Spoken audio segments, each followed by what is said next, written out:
Good morning and welcome to First Edition, the television ministry of First Community Church. My name is Glenn Miles. I'm the senior minister here in this amazing congregation, and we are thrilled that you've joined us to worship today. I finished my sermon series today titled, I'll Be There For You, inspired by the Friends TV show from the 90s and early 2000s, and also Matthew Perry's memoir, Friends, Lovers, and the Big Terrible Thing. Part 3 is titled, Reality is an Acquired Taste. Those are Matthew Perry's words. They're really quite insightful and helpful because it's so hard for some of us to face reality. Well, we'll get more into that in the sermon in a few moments. If you would take a moment, there's going to be a QR code there on the screen. Use your camera option on your phone, capture that code, click on the link. Let us know you're watching with us. Let us know if you have a prayer concern. We would love to be in prayer for you. And if you choose to do so, you can also give for our offering in that same way. And if you're watching on Facebook, take a moment to like us and leave a comment in the comment section, or on YouTube, be sure and subscribe to our channel. In the meantime, let's worship God together.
Song we could ever sing,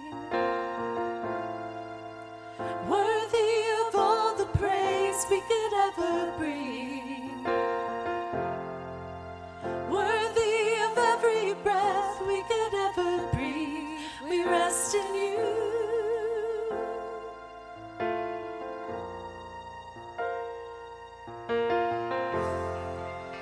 Jesus, the one beside us in all our pain. Jesus, the one who calls us to never shame. Worthy of every breath we could ever breathe, we rest in you. We rest in you. Holy, there is no one like you. We will walk beside you. Open up our eyes in wonder and show us who you are and fill us with your heart and lead us in your love to those around us.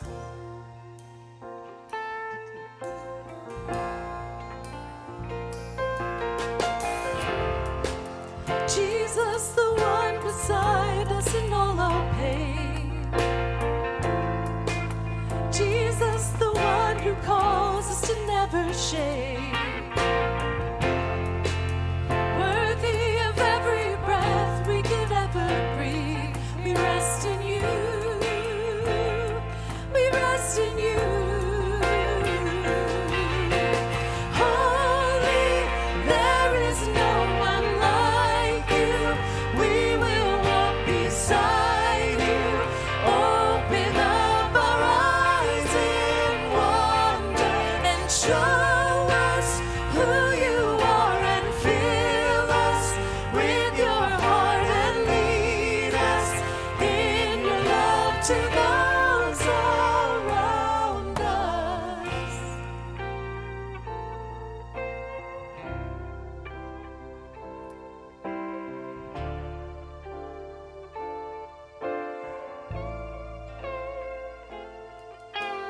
I will build my life upon your love.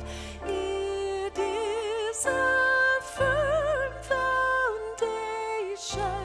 I will put my trust in you alone, and I will not be shaken. I will build my life upon your love. It is a firm foundation. I will put my trust in you alone, and I will not be shaken. Holy, there is no one like you. We will walk beside you. Open up our eyes in wonder and show us who you are and fill us with your heart and lead us in your love to those around us. I will build my life upon your love. It is a firm foundation. I will put my trust in you alone, and I will not be shaken.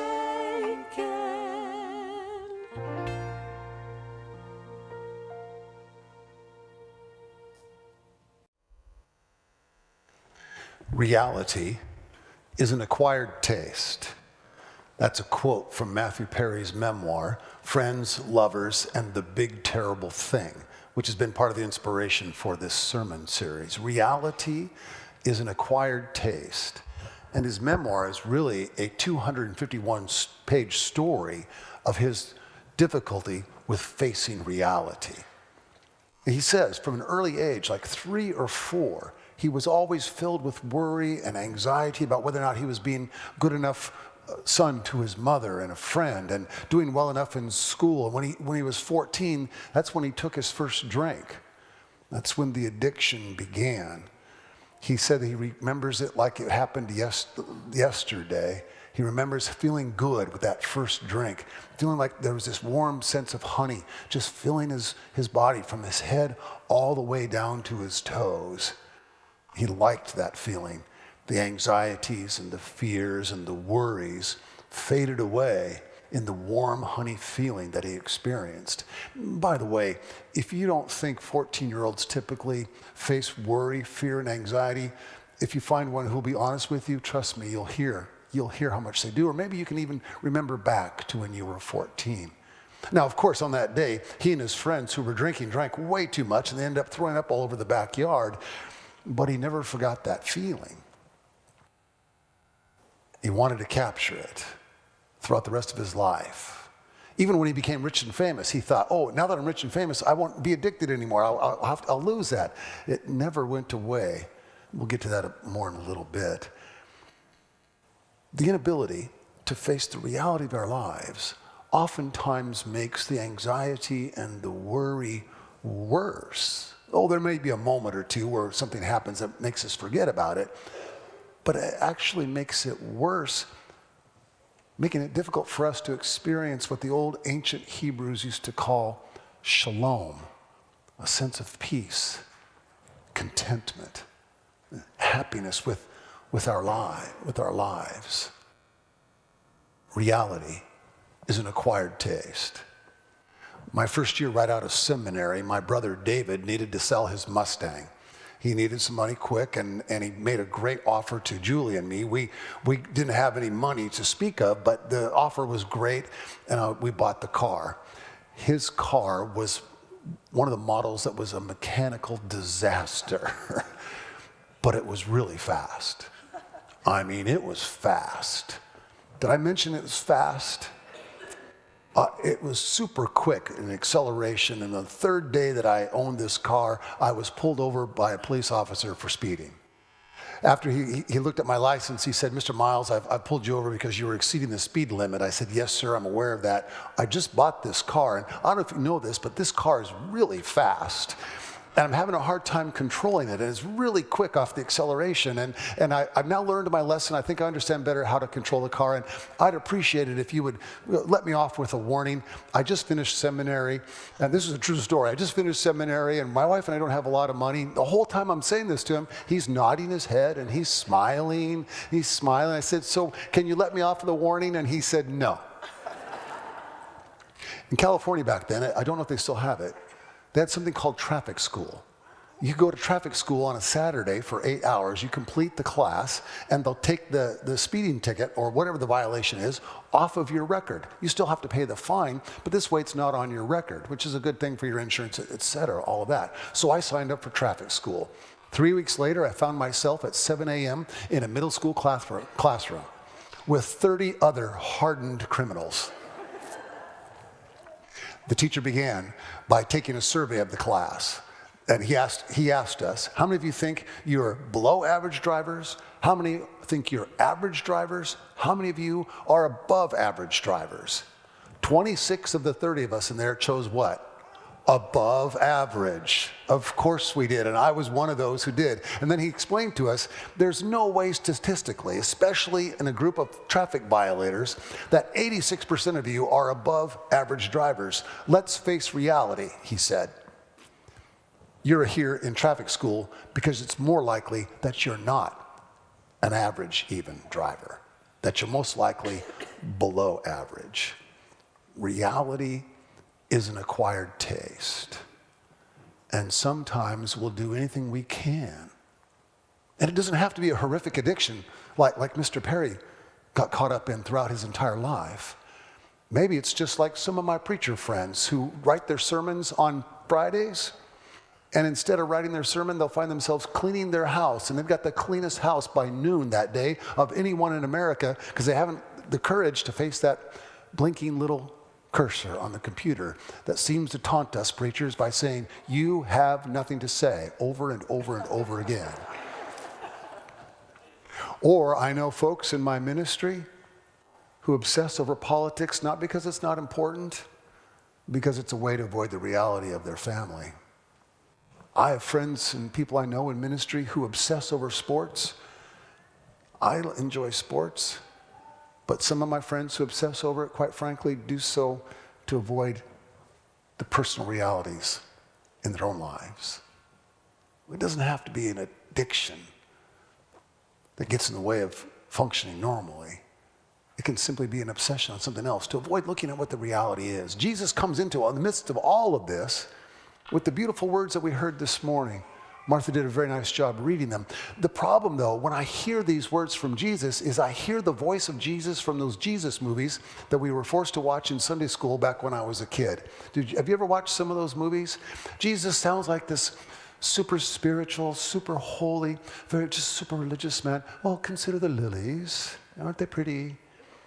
Consider the ravens and creation, and it's nice too, isn't it? And the disciples in these movies, they look like robots, just sort of sitting there not nodding their heads and all. It's a biblical scholar, Tom Long, who helped me understand this passage much better than I ever have this week. He notes that in Greek, the verb for the word consider, which could also be translated as look, is a very strong action-oriented verb. It wants us to look carefully, not just to glance briefly and say, oh yeah, those flowers are pretty, to look carefully at it, to consider what's there. And by doing so, that study, that careful review, actually gives us courage, strength, and hope. What Jesus is saying to his disciples and to us is this: consider the lilies. Look at how amazing they are. Look at the beauty that is there. Look around and look at life that is about you. The same thing with the ravens. What do the ravens do? Do they worry about their 401k? Are they caught up and worried about their sermon on Sunday? No, what do? They just live, and God provides for them. Jesus would say to us today, have you seen how gray and beige Columbus has been transformed by snowfall into this absolute monument to the glory of God? Jesus is saying these things to his disciples and to us to give them courage and hope and strength for the moment. You see, 3 chapters before, Jesus, according to Luke, has set his face toward Jerusalem. Consider also that his disciples have left everything. They've left everything to follow him. And they know, not as well as Jesus does, but they have a hint that on their way to Jerusalem, there is danger. It's going to be dangerous when they arrive in Jerusalem itself. They are on their way to do what John Lewis famously called good trouble. They're coming to stir things up, to announce this new way of seeing the world and the teaching and life and love of Jesus. Jesus is essentially saying to them and to us, get over worrying about the Iowa caucuses or your concerns about tomorrow, whether or not you have enough money for this or that or something else. If you can find in your own life the beauty of what God has done for you, the gifts that you have, you can then give yourself to the world in a way that matters. That's the essence of the teaching. It's not super spiritual, postcard sounding kind of language. It's a sermon specifically delivered to produce courage, strength, and hope. When I listen to the words of Jesus, I find myself, when I can hear it in that tone and in that voice, filled with hope. It's Barbara Brown Taylor, the amazing preacher and theologian who says that when we give power to anxiety and worry, we're committing idolatry.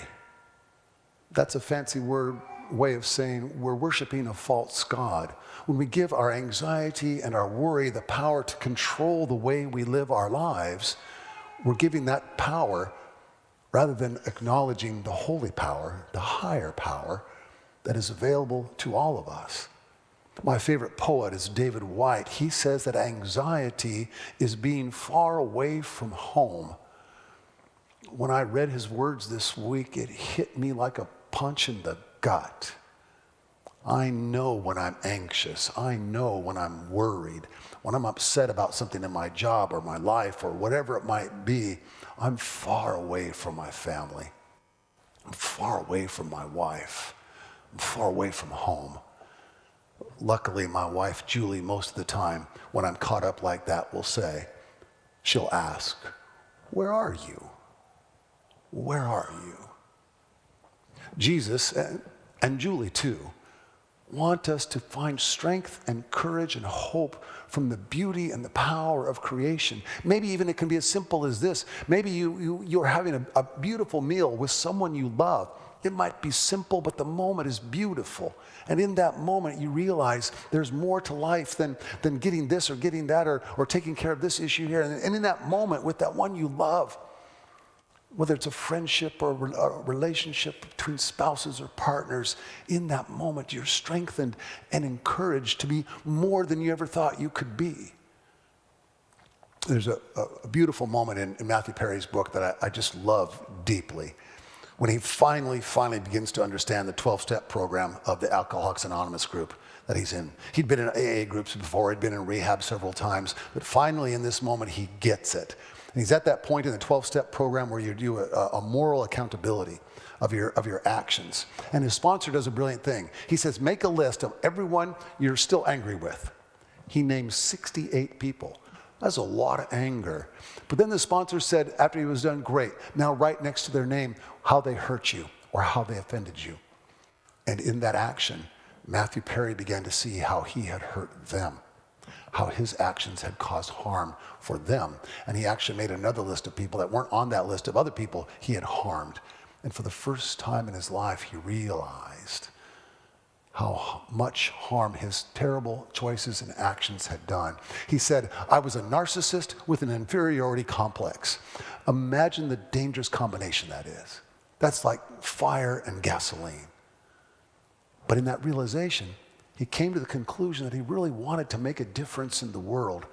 I found an interview with him last week in a newspaper where he told the interviewer that what he really wanted more than anything else, and this was after the publication of his memoir, obviously before his death, what he really wanted to be remembered for more than anything else was not his fame or his wealth, but for his willingness and ability to make a difference in the world by helping others.